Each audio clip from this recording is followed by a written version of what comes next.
हम ईंट से ईंट बजाने के लिए इस जंतर मंतर पर आए हैं और सरकार के कानों तक इस अडानी के भ्रष्टाचार के मामले को ले जाकर के पहुंचाएंगे। नहीं सुनने पर इस बैरिकेड के उखाड़ कर फेंक देंगे। कोर्ट का ये फैसला है कि किसी भी धार्मिक स्थल पर, चाहे वो हिंदू का हो, मुसलमान का हो, सिख का हो, ईसाई का हो, हुड़दंगा ही नहीं करना। लोगों ने किस लिए भेजा है? लोगों ने अपनी बातें उठाने के लिए भेजा है ना। हुड़दंगा कौन करता है? रमेश भिथुड़ी का नाम सुना है आपने? कौन था ये रमेश भिथुड़ी? इस देश में अडानी भ्रष्टाचार की नींव को और मजबूत करने पर लगा है। अडानी अभी कुछ दिन पहले अमेरिका जाते हैं और अमेरिका में एक एजियोर पावर कंपनी है, उसके साथ ये 60 घाट करते हैं। 60 घाट इस बात पर करते हैं कि हमें भारत चलना है और भारत में प्रत्येक राज्यों में सोलर प्लांट लगाने हैं। वहाँ के निवेशकों से, वहाँ के गरीबों मजदूरों से 25,000 करोड़ रुपए एक बड़ी संख्या है। इसमें जीरो लगाते लगाते आप और हम थक जाएंगे, लेकिन जीरो समाप्त नहीं होगा।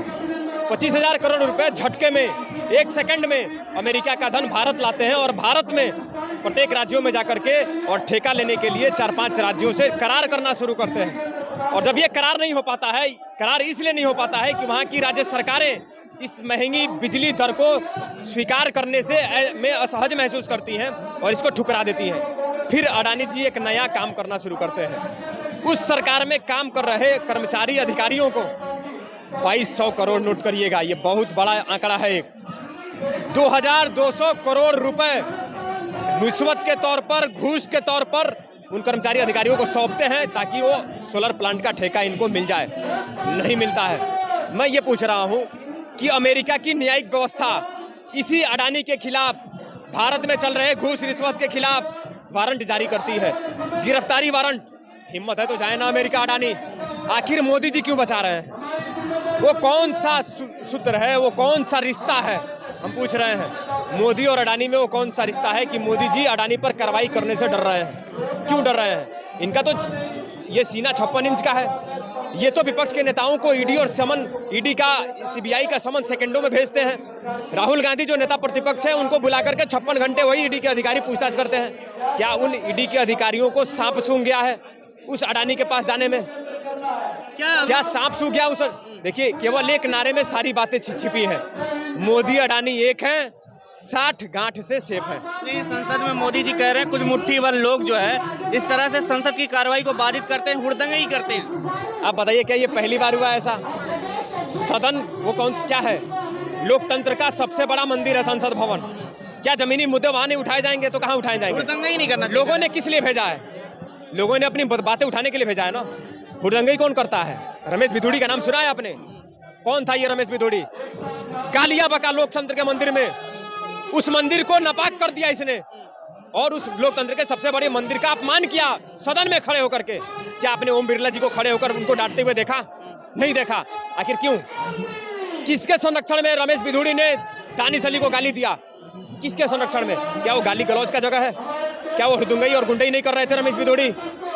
भारतीय जनता चुनाव हारते हैं फिर आकर के इसीलिए कह रहे हैं कि कुछ मुट्ठी भर लोग हैं। चुनाव हार जाते हैं, 80 बार चुनाव हार चुके हैं। कौन चुनाव? अभी झारखंड में कौन हारा है? ये 400 का नारा किसने लगाया था? किसने लगाया था 400 का नारा? इस 400 के नारे के गुब्बारे की हवा देश की गरीब, किसान, मजदूर, दलित, शोषित, पीड़ित, वंचित ने निकाला है। नौजवान किसान ने निकाला है और ला करके 240 पर खड़ा किया है। और आज मजबूरी में 56 इंच की छाती कहने वाले मोदी जी अब अपने भाषणों में 56 इंच की छाती नहीं कहते हैं, क्योंकि अब बैसाखी के सहारे पर आकर खड़े हो गए हैं। एक तरफ नीतीश कुमार जी खड़े हैं जेडीयू से, तो दूसरे तरफ खड़े हैं चंद्रबाबू नायडू टीडीपी से, आंध्र प्रदेश से। जिस दिन ये एक बैसाखी का सहारा हटा, उसी दिन मोदी जी प्रधानमंत्री गद्दी से महाराष्ट्र हार चुके हैं। आप कौन हार चुका है? वहाँ लोकतंत्र में, लोकतांत्रिक प्रक्रियाओं में हम महाराष्ट्र की जनता के जो भी जनादेश है उसको सराखों पर रखते हैं। लेकिन क्या आप नहीं जानते, उसी महाराष्ट्र में अडानी, अजीत पवार जी का बयान है, महायुति में वो गठबंधन में है। अजीत पवार जो अपने ही चाचा के साथ धोखा करके उनके पीठ में खंजर घोंप करके भारतीय जनता पार्टी के साथ चले गए थे केवल मलाई खाने के लिए। उन्होंने कहा है कि जिस दिन उद्धव ठाकरे जी की सरकार, महाविकास की आघाड़ी की सरकार गिराई जा रही थी, उस दिन उस कमरे में अडानी बैठा था। क्या कर रहे थे अडानी? मैं आपके माध्यम से पूछना चाहता हूं, और खास तौर पर मीडिया से अपील है, जो लोकतंत्र का चौथा स्तंभ कहा गया है मीडिया। आरोप लगते हैं, नहीं लगते हैं? बताइए ना, मीडिया क्यों नहीं बहस करना चाहता है? मेन स्ट्रीम की मीडिया गरीबी पर, किसानी पर, मजदूरी पर, बेरोजगारी पर, महंगाई पर, 2 रुपए की दवाई 20 रुपए की हो गई। लोगों को रास नहीं आ रही चुनाव में भी ये। अरे भैया ऐसा नहीं है। आप बताइए, आज गांव-गांव गरीब-गरीब गांव ने नारों पे वोट दिया है, मोदी जी के नारों पे, नारा नहीं, योगी के नारों पे, कोई नारे पर वोट नहीं पड़ा है। ये सारी सेटिंग पे वोट पड़ा है। अच्छा, 99% ईवीएम कैसे चार्ज रहता है वोटिंग के बाद भी? ये वोटिंग परसेंटेज वोटिंग खत्म होने के बाद कैसे बढ़ जाते हैं? ये तो पहली बार हो रहा है ना भारत के इतिहास में। क्या चुनाव आयोग इसका जवाब देगा कि वोटिंग परसेंटेज कैसे बढ़ जाते हैं, किसके इशारे पर बढ़ते हैं? 1% अगर वोटिंग बढ़ जाए ना, वोटिंग परसेंटेज, तो परिणाम इधर से उधर हो जाता है। और यहाँ 5-5, 7-7% बढ़ा दिए जाते हैं। क्यों बढ़ाए जाते हैं? 2 रुपए की दवाई 20 रुपए की हो गई है। 45,000 की मोटरसाइकिल 1 लाख की हो गई है। 400 का सिलेंडर 1200 का हो गया है। 55 रुपए का पेट्रोल 100 रुपए का हो गया है। इस पर बातें कौन करेगा? विपक्ष ही नहीं बात कर रहा है इन सब में। एकदम कर रहा है। जब हार गई तो जो है उसके बाद कर रहा है।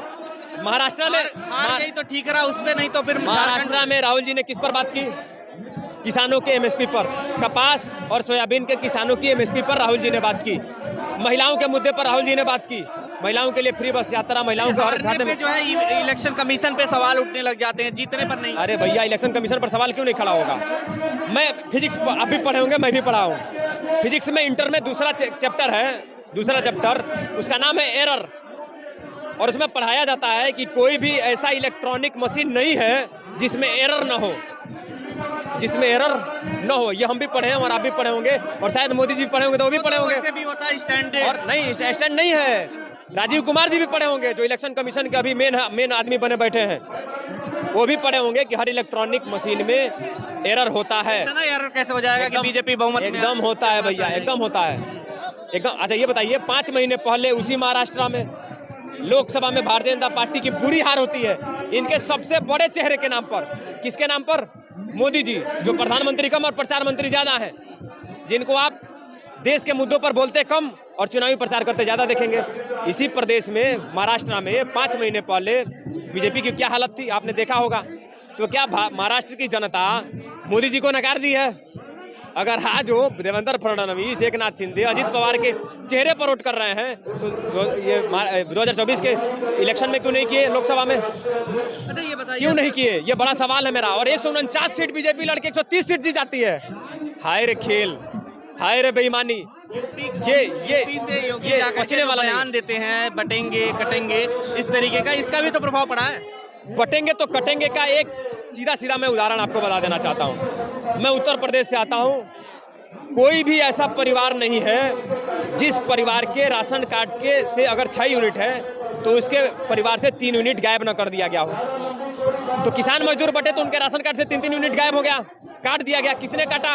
सरकार ने काटा। तो योगी जी सही नारा लगा रहे हैं। आयुष्मान कार्ड का लाभ लेने के लिए भारतीय जनता पार्टी हम दो हमारे दो का नारा लगाती है, और आयुष्मान कार्ड का लाभ लेने के लिए 6 यूनिट बरकरार करती है कि आपके राशन कार्ड में 6 यूनिट होना जरूरी है। तो 1 से 5 यूनिट तक के सदस्यों को, जो गरीब किसान मजदूर दलित शोषित पीड़ित वंचित हैं, उनको आयुष्मान कार्ड का लाभ लेने से किसने काटा? योगी जी ने काटा। तो उनका नारा सत्य है। 400 रुपए का सिलेंडर 1200 रुपए यूपी में दे रहे हैं, तो हर प्रत्येक आदमी के जेब से 800 रुपए किसने काटा? योगी जी ने काटा। 55 रुपए का पेट्रोल 100 रुपए का मिल रहा है, प्रत्येक गरीब मजदूर के जेब से 45 रुपए किसने काटा? योगी जी ने काटा। ये सीधी बात है ना। ये 85 रुपए, 88 रुपए, 82 रुपए, 76 रुपए का टिकट, बस का टिकट 130 रुपए का हो गया। आप बताइए कि 40-40, 50-50 रुपए हर बस टिकट पर किसने काटा? ये तो योगी जी नहीं काटा ना। लेकिन उत्तर प्रदेश में 50 किलो यूरिया, 50 किलो खाद की बोरी से आज 40 किलो कर दिया गया। उस 10 किलो खाद की बोरी से 10 किलो चोरी किसने किया? किसानों के खाद में से 10 किलो किसने काटा? योगी जी ने काटा। तो सही नारा लगा रहे हैं कि तुम बटोगे तो हम तुमको काटते रहेंगे, आर्थिक तौर पर काटेंगे, राजनीतिक रूप में काटेंगे, सामाजिक रूप में काटेंगे। काट रहे हैं। छात्र नौजवान बटे, इन्होंने वोट दिया भाजपा को, तो आज लोकसभा आयोग की भर्ती के लिए प्रयागराज में आंदोलन करना पड़ रहा है। 69,000 शिक्षक भर्ती घोटाले के लिए 5 साल से आंदोलन करना पड़ रहा है। पुलिस भर्ती की पेपर लीक होती है, नीट की परीक्षा लीक होती है। अब बताइए ना, ये बटने का ही तो नतीजा है। अभी कुछ दिन पहले बहराइच हुआ था, इसी तरीके संभल में भी आग सुलग रहा है और कोर्ट से सर्वे का आदेश हुआ। तो आखिर सर्वे के दौरान इस तरीके से पत्थरबाजी और ये चीजें हो गई और 4 लोग मर गए, ऐसा सुनने में आ रहा है। तो इस तरीके की जो चीजें हो रही है, कैसे देखते हैं इन सब पूरे यूपी के? शायद सरकार को वर्षिप एक्ट पढ़ लेना चाहिए। राम मंदिर और बाबरी मस्जिद के मामले के बाद सुप्रीम कोर्ट का ये फैसला है कि किसी भी धार्मिक स्थल पर, चाहे वो हिंदू का हो, मुसलमान का हो, सिख का हो, ईसाई का हो, कोई दूसरा व्यक्ति उस पर दावा नहीं करेगा। ये माननीय सुप्रीम कोर्ट का ये न्यायालय का आदेश है। किसके बाद? राम मंदिर और बाबरी मस्जिद के विवाद के बाद। वो तो सुलझ गया। क्या उसमें आपने दंगा देखा? नहीं देखा। माननीय न्यायालय के उस आदेश को हिंदू, मुस्लिम, सिख, ईसाई सभी ने सहर्ष स्वीकारा और उसको माना। उसमें नहीं ना हुआ ना। ये तो सरकार की इंटेलिजेंस फेलियर है ना, शासन प्रशासन का फेलियर है। ये आदेश था सर्वे का ना, सर्वे हो जाने देते। आपने कभी देखा है कि 2 घंटे में सर्वे हो जाता है, रिपोर्ट भी लग जाता है? भारत के इतिहास में कभी भी किसी मामले में देखा है? अगर देखा हो तो बता दीजिए। ये सारा का सारा उपचुनाव मामले से ध्यान को भटकाने का है। पुलिस की गोली, पुलिस की लाठी, पुलिस के बल पर उपचुनाव हुए यूपी में, और उस सीट पर भी भाजपा जीत गई, और वो भी जीती 1,40,000 से। कहाँ? कुंदरकी में 1,40,000 वोट से। अब ये समझिए कि ये क्या खेल चल रहा है। नहीं तो कह रहे हैं कि पत्थरबाजी हुई है, और जो हमलावर थे, जो पत्थरबाजी कर रहे थे, उन्हीं की वजह से मौत हुई, उन्हीं की गोली से मौत हुई है। पुलिस ने गोली नहीं चलाई। ये तो वीडियो आम लोगों में है, मीडिया के साथियों ने भी दिखाया है। तो मीडिया ये तय कर ले कि जो वीडियो आया है सामने सोशल मीडिया के माध्यम से, क्या वो सही है या नहीं है। मीडिया क्यों दिखा रही है उसको? वीडियो में क्या है? पुलिस तो गाली दे रहे हैं ना, प्रशासन रक्षक है ना। प्रशासन लोगों की सुरक्षा करने के लिए, लोगों, आम गरीब किसान मजदूर के टैक्स के पैसे पर ही इनको सैलरी मिलती है, उनकी ही रक्षा करने के लिए। तो ये भक्षक क्यों बने बैठे हैं? और क्या वहाँ पत्थरबाजी हो रही थी? ये सरकार को पता नहीं था? यहाँ पत्थरबाजी हो सकता है। LIO कहाँ सोया था? LIO कहाँ था? इन सबको तो तुरंत तत्काल अपने पद से हट जाना चाहिए। LIO के अधिकारियों को हट जाना चाहिए, प्रशासन के साथियों को हट जाना चाहिए, शासन के साथियों को हट जाना चाहिए, निकल जाना चाहिए वहाँ से कि हमसे नहीं संभल रहा है उत्तर प्रदेश। विपक्ष भी सोते सोते आज ट्वीट कर रहा है कि सुप्रीम कोर्ट संज्ञान ले इस मैटर को। प्रियंका गांधी, राहुल गांधी, इसके पहले वहाँ पे सड़कों में क्यों नहीं दिखते इन सब मुद्दों को लेकर? कौन सा? अच्छा, ये क्या है? सड़क पे नहीं है हम? अडानी के मुद्दे को लेकर सड़क पे नहीं है हम? क्या 4,000 किलोमीटर भारत जोड़ो यात्रा कन्याकुमारी से कश्मीर तक राहुल गांधी जी ने आमजन के मुद्दे पर 4,000 किलोमीटर अपने पैरों से नाप दिया। भारत के इतिहास में कोई ऐसा नेता नहीं है जो 4,000 किलोमीटर पैदल चला हो। क्या मीडिया ने उसको तवज्जो दिया? चर्चाएं किस पर हुई? उनके इसी टी शर्ट पे हुई। चर्चा किस पर करनी थी? जो मुद्दे राहुल गांधी जी उठा रहे थे, जिन गरीबों से राहुल गांधी जी मिल रहे थे, जिन छात्रों से मिल रहे थे, जिन किसानों से मिल रहे थे, जिन महिलाओं से मिल रहे थे, उनकी समस्याओं पर चर्चा करनी थी ना। लगता है कि संभल में कंट्रोल में आ गया है, कर्फ्यू जैसा माहौल है। मैं आपके चैनल के माध्यम से अपील करूंगा कि सारे संभल वासी, सारे उत्तर प्रदेश वासी किसी प्रकार के इस प्रायोजित मामले में न आए, अपने और अपने परिवार का ध्यान रखें, खुशहाली, अमन, शांति, चैन से रहें और न्यायालय पर भरोसा रखें। जिला न्यायालय नहीं तो हाई कोर्ट नहीं तो सुप्रीम कोर्ट है। NSA लग रहा है 400 लोगों को गिरफ्तार किया जा रहा है, FIR दर्ज हो रही है। काफी लोगों पर NSA लगता है।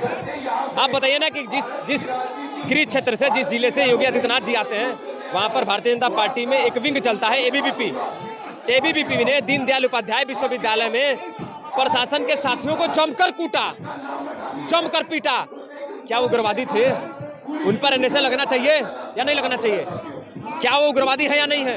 ये भारतीय जनता पार्टी के नेता बता दे। क्या उस पर भी मीडिया उनको आतंकवादी कहेगी? कि जो पुलिस प्रशासन के साथियों को पीट रहे हैं और खुलेआम मीडिया के सामने पीट रहे हैं, ऑन कैमरा पीट रहे हैं, किसमें? दीनदयाल उपाध्याय विश्वविद्यालय में। सच निकल करके सामने नहीं आ पा रहा संभल से। देखिए, मैं आपको बता दूं कि आज चाहे वो विश्वविद्यालय हो, वहाँ के वाइस चांसलर कौन बैठ रहे हैं आपको भी पता है, हमें भी पता है।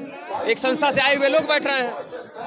मेन पदों पर, संवैधानिक पदों पर कौन लोग बैठ रहे हैं? अच्छा, ED CBI कहाँ सोया है? ED CBI विपक्ष के नेताओं के पास बिना ठोस सबूत के केवल आरोप लगने पर समन देकर बुला लेता है, नहीं आने पर गिरफ्तार कर लेता है। लेकिन अडानी के खिलाफ तो अमेरिका में न्यायिक जांच और न्यायिक वारंट जारी हुआ है, उसके बावजूद ED और CBI में हिम्मत नहीं है। वो दिलेरी ED CBI की कहाँ चली गई है कि अडानी को गिरफ्तार नहीं कर पा रहा है? क्या अडानी के सामने ये सारी संस्थाएं नतमस्तक हो गई हैं? क्या अडानी के सामने ये सरकार और सारी संवैधानिक संस्थाएं अधीन होकर के काम कर रही हैं? इससे तो यही साबित हो रहा है। हम ईंट से ईंट बजाने के लिए इस जंतर मंतर पर आए हैं और सरकार के कानों तक इस अडानी के भ्रष्टाचार के मामले को ले जाकर के पहुंचाएंगे। नहीं सुनने पर इस बैरिकेड के उखाड़ कर फेंक देंगे। इस बैरिकेड को भारतीय युवा कांग्रेस तोड़ देगी। किसके नेतृत्व में? उदय भानु छिप के नेतृत्व में। सरकार को कुंभकर्णी नीति से जगाने का हमारा प्रयास है और जो मूल मुद्दे हैं इस देश के, उस पर आवाज बुलंद करना हम लोग चाहते हैं। सरकार सुने और इस पर तुरंत एक्शन ले और अडानी को गिरफ्तार कर ले। संसद में राहुल गांधी जी आवाज उठा रहे हैं और सड़क पे हम लोग भारतीय युवा कांग्रेस के कार्यकर्ता आवाज उठा रहे कैसे हैं। उठा रहे हैं? ट्वीट करके? नहीं, ट्वीट करके नहीं, आप देख रहे हैं हजारों की संख्या में सड़क पर उतरे हुए हैं हम। उदय भानु जी के नेतृत्व में आज भारतीय युवा कांग्रेस सड़क पर उतरी है और इस कुंभकर्णीय जो सरकार है इसको नींद से जगाने का काम हम कर रहे हैं। मोदी जी का बयान है, सुना आपने? वो कह रहे हैं कि कुछ मुट्ठी भर लोग जो है हुड़दंगबाजी करते हैं संसद में। संसद में हुड़दंग नहीं है, संसद में आवाज उठाई जाती है, जनता की आवाज उठाई जाती है, हुड़दंग नहीं होते। बीजेपी वाली तो पर्ची की सरकार है, क्या समझो 11 महीने बने हुए सरकार को, सरकार क्या कर रही है हमको बता दो कि अगर बीजेपी सरकार में एक भी काम हुआ हो तो हमको बता दो। राजस्थान सरकार देख लो क्या हुआ है, ये भजनलाल जी सीएम बना दिए, भजनलाल जी ने क्या किया क्या है 11 महीने में, हमको तो ये बता दो। जो कांग्रेस से जो बना रखे उनको हटाने का प्रयास करे और क्या कर क्या रही है। क्या चाह रहे हैं? हमें सरकार चाह रहे हैं कि अडानी जी ये इसको अडानी जी गिरफ्तार हो, अडानी जी गिरफ्तार हो। और महाराष्ट्र के चुनाव में आपने देखा कि बीजेपी के कार्यकर्ता पैसे बांटते हुए पाए गए। ये लोग सरकारी तंत्र का दुरुपयोग करते हैं और पूरी सरकारी तंत्र को अपने कब्जे में ले रखे हैं। जब चुनाव आते हैं तो कांग्रेस के नेताओं के ऊपर ईडी और सीबीआई का दबाव बना करके उनको बंद करने का काम करते हैं। मोदी जी से हम ये कहना चाहते हैं कि युवाओं के लिए उन्होंने क्या किया, क्या एक भी सरकारी भर्ती? महाराष्ट्र में चुनाव जो हार गई, आप कांग्रेस हो, किसकी वजह से हार गई? जब बीजेपी अपनी सरकारी तंत्र का गलत दुरुपयोग करती है, धन बल का उपयोग करके ये लोग जनता के जो जनमत है उसका दुरुपयोग, जनमत पे विश्वास ही नहीं करते। आप देखते हैं पिछली बार इन्होंने क्या किया, मध्य प्रदेश के अंदर एमएलए जो जनता की चुनी हुई सरकार थी उसको गिराया, महाराष्ट्र में जनता की चुनी हुई सरकार को गिराया, राजस्थान के अंदर गवर्नमेंट गहलोत सरकार की जो स्कीमें थी उन सबको बंद कर दिया गया। राजस्थान के अंदर भजनलाल सीएम बन गए, पर्ची की सरकार चल रही है, पर्ची से सीएम बना दे गए। जनता के सीएम का चेहरा उजागर करके चुनाव लड़ो, तब पता चलेगा कि जनता उनको कितना चाहती है कितना नहीं चाहती। खबरों में बने रहने के लिए फोरम 4 को सब्सक्राइब करें और नोटिफिकेशन पाने के लिए बेल आइकन दबाएं।